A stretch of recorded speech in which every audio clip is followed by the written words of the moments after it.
Hello everyone, welcome back to my YouTube channel open your study mode. तो अभी तक हम इकोनॉमी के बारे में पढ़ चुके हैं, माइक्रो एंड मैक्रो इकोनॉमिक्स भी पढ़ चुके हैं। आज हम पढ़ने वाले हैं इकोनॉमी कितने टाइप्स की होती है। इकोनॉमी मेजरली दो पार्ट्स में डिवाइडेड होती है, on the basis of control and on the basis of level of development. ये दोनों ही पार्ट्स हैं। इसमें भी एक थ्री इनके सब पार्ट्स होते हैं। कंट्रोल के बेसिस पे मार्केट इकोनॉमी, जिसको हम फ्री इकोनॉमी और कैपिटलिस्टिक इकोनॉमी के नाम से भी जानते हैं। सेकंड है कंट्रोल्ड इकोनॉमी, जिसको हम सोशलिस्टिक इकोनॉमी और सेंट्रली प्लान्ड इकोनॉमी के नाम से भी जानते हैं। थर्ड आती है मिक्स्ड इकोनॉमी, जिसका सिर्फ एक ही नाम है, मिक्स्ड इकोनॉमी, जो कि फ्री इकोनॉमी और कंट्रोल्ड इकोनॉमी का एक मिक्सचर है। तो ये हो गई तीन type on the basis of control में। First free economy, second controlled economy, third mixed economy. On the basis of level of development में भी तीन आ जाते हैं। फर्स्ट है बैकवर्ड इकोनॉमी, सेकेंड है डेवलपिंग इकोनॉमी और अंडर डेवलप्ड, इसको हम डेवलपिंग और अंडर डेवलप्ड भी बोलते हैं। थर्ड है एडवांस और डेवलप्ड इकोनॉमी। तो फर्स्ट हो गई backward economy, second developing economy and third advanced economy. ये टोटल 6 टाइप की इकोनॉमी है हमारे सामने। आप इस तरीके का जब एक फ्लो चार्ट बनाते हो अपने आंसर के साथ, तो वो एक बहुत ज़्यादा अच्छा प्रेजेंटेशन होता है आपकी तरफ से आपके एग्ज़ाम में। अब एक एक को हम डिटेल में पढ़ेंगे।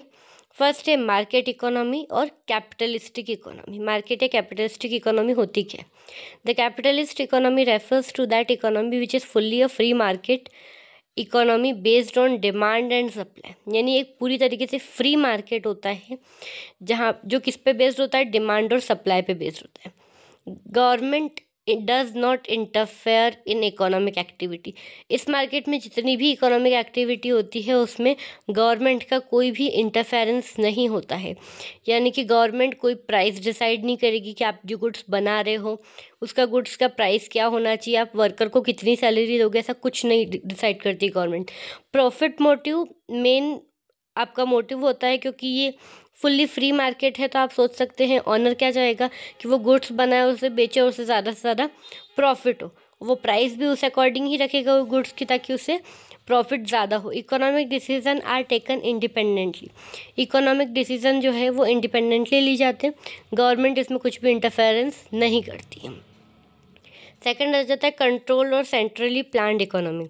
It is controlled and directed by the central authority. यानी कि इसको कंट्रोल और डायरेक्ट करने का काम गवर्नमेंट का होता है। द गवर्नमेंट और central planning takes the all the major decisions. Main object of socialistic economy is the welfare of the people. Centrally plan में गवर्नमेंट का कंट्रोल होता है, मेजर डिसीजन गवर्नमेंट ही लेती है, और इस इकोनॉमी का मेन मोटिव होता है वेलफेयर, लोगों का भला करना। प्रॉफिट अर्निंग इसका मेन मोटिव नहीं होता है, इसका मोटिव होता है ओनली एंड ओनली वेलफेयर। तो मार्केट इकोनॉमी वो जिसमें मेन मोटिव प्रॉफिट होता है, और सेंट्रली प्लान में मेन मोटिव वेलफेयर होता है। ठीक है, होप आपको दोनों इकोनॉमी बहुत अच्छे से क्लियर हो गई होंगी। आप इसमें अपने अकॉर्डिंग मैटर इन्हेंस करके भी लिख सकते हैं। सेकेंड आ जाते हैं मिक्स्ड इकोनॉमी पे। A mixed economy is one in which features of both capitalist and socialist economy are visible. मतलब कैपिटलिस्ट और सोशलिस्ट दोनों के ही एडवांटेज जो हैं वो इस इकोनॉमी में आ जाते हैं। यानी प्रॉफिट अर्निंग भी मोटिव होता है, साथ में वेलफेयर भी। आप इसको इस तरीके से शॉर्ट फॉर्म में याद रख सकते हैं। Some decisions are taken by the government and other by the market forces of demand and supply. मतलब सारे ही फैसले, सारे डिसीजन गवर्नमेंट अकेली भी नहीं लेगी, और ना ही सारे डिसीजन इंडिपेंडेंटली होंगे या डिमांड सप्लाई के बेसिस पे होंगे। इनमें एक खुद में कोऑर्डिनेशन होता है, कुछ डिसीजन गवर्नमेंट के होते हैं और कुछ मार्केट फोर्सेस के। तो दोनों इकोनॉमी के मेरिट्स जो हैं वो मिक्स्ड इकोनॉमी में इन्वॉल्व हो जाते हैं, आ जाते हैं। नेक्स्ट हम आ जाते हैं on the basis of development में बैकवर्ड इकोनॉमी की बात कर लेते हैं। नेम से ही क्लियर है, बैकवर्ड यानी पिछड़ा हुआ। Backward economy refers to the economy in which standard of living, जो लोगों का स्टैंडर्ड लिविंग है, इज़ वेरी लो, वो बहुत ज़्यादा लो होता है। Which suffer from unemployment, poverty and illiteracy. वो किन चीज़ों से सफ़र करते हैं? अनएम्प्लॉयमेंट, उनको एम्प्लॉयमेंट नहीं मिलता है, कहीं पे कुछ भी वर्क करने के लिए नहीं मिलता है। वो चाहते हैं वो कुछ काम करे, अर्निंग करे, लेकिन पॉसिबल नहीं होता क्योंकि उन्हें एम्प्लॉयमेंट, रोजगार नहीं मिलता है। पॉवर्टी, गरीबी और इलिटरेसी, इसकी वजह से वो अपनी बेसिक नीड्स भी फुलफ़िल नहीं कर पाते। उस इकोनॉमी को, उस टाइप की कंट्री को हम बैकवर्ड इकोनॉमी में काउंट करते हैं। सेकंड है डेवलपिंग इकोनॉमी। डेवलपिंग जो डेवलप्ड की साइड बढ़ रही है।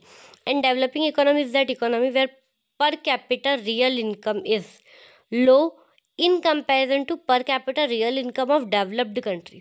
जो डेवलप्ड कंट्रीज़ हैं उनमें जो हर यानी कि एक पर पर्सन की जो इनकम है उससे डेवलपिंग इकोनॉमी में जो पर पर्सन की इनकम होती है वो कम होती है। The developing countries suffer from low economic growth rate, under employment, over population, poverty. ये सारी प्रॉब्लम्स डेवलपिंग इकोनॉमी में होती है। डेवलपिंग का ये मतलब नहीं होता है कि वो पूरी तरीके से डेवलप्ड है, उसमें कोई प्रॉब्लम नहीं है, लेकिन कुछ कुछ प्रॉब्लम होती है। वो प्रोग्रेस तो कर रही है लेकिन उसका प्रोग्रेस रेट कम है, लो इकोनॉमिक ग्रोथ रेट। आप इससे समझ सकते हैं प्रॉब्लम्स पूरी तरीके से ख़त्म नहीं हुए लेकिन बैकवर्ड से ये आगे है, ये प्रोग्रेस में है कि थोड़े टाइम में ये डेवलपिंग की जगह डेवलप्ड इकोनॉमी में काउंट हो सकती है। डेवलप्ड इकोनॉमी क्या होता है? Developed economy is that economy which is capable of fulfilling the basic needs of public easily. Public की बेसिक नीड्स ईजीली फुलफिल हो जाती है, उस इकोनॉमी को हम डेवलप्ड इकोनॉमी कहते हैं। कौन कौन सी basic need? Food, clothing, housing, education and health requirements. ये सारी बेसिक नीड जो है वो ईजिली फुलफिल हो जाती है। The poverty and unemployment is under control. Poverty यानी गरीबी और जो बेरोजगारी है, अंडर अनएम्प्लॉयमेंट है, वो कंट्रोल में रहता है। तो आप इसी से समझ सकते हैं डेवलप्ड इकोनॉमी में ऐसी कंट्रीज होती है जिनमें बेसिक नीड्स फुलफिल करने के लिए लोगों को स्ट्रगल नहीं करना पड़ता है। होप आपको सारी इकोनॉमी अच्छे से समझ आ गई होंगी। Please like, share and subscribe my YouTube channel और अपने फ्रेंड्स के साथ शेयर करना मत भूलिए।